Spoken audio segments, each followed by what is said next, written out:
My name is Mildred Hotchkiss, and I started school in 1937, and I went to a one-room schoolhouse out in the country that had 8 different grades in it.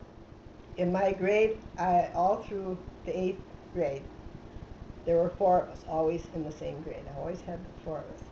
But there were some classes that had just 1. Sometimes there were a class there weren't any, so the teacher would only have just the 7 grades. Our mode of transportation was our feet. We lived a mile and a half from the school, and we did walk it. I'm not saying uphill both ways, because but we did walk it. I don't remember our folks ever taking us in a car, even in the winter. One teacher taught all 8 grades in this one schoolroom. She had a desk up in the front, and there was what we'd call a recitation bench. It was a long bench that we sat on when we had our separate classes, when each class had to go up front and have their separate classes, which were the basics back then. Of course, no computer, no electronics. We had to do everything with our brain. Basically, we had a 15-minute recess in the morning.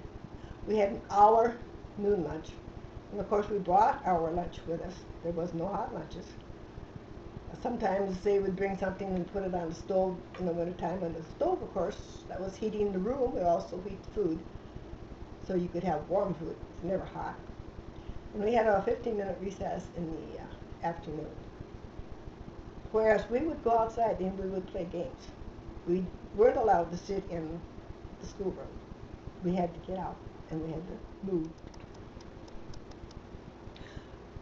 I guess the biggest difference is in the electronics that they use in school now. Back then you didn't even dream of such a thing. You didn't even have computers or adding machines. These are, what do you call Calculators? Calculators. You didn't even have them.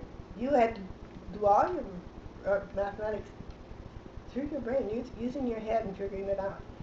So I think the computer and all it entails is such a drastic thing. To me, it's overwhelming. Of course, I don't know much about computers, but it's just really overwhelming, and it boggles my mind of what they can do with one of those machines anymore.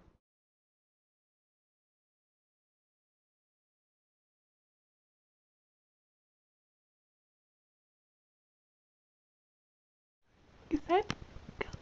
My name is Jacob Hotchkiss, and I was born in 2000. No. My name is Jacob Hotchkiss, and I went to kindergarten in 2002. I'm Jacob. Oh, the times they are a changing.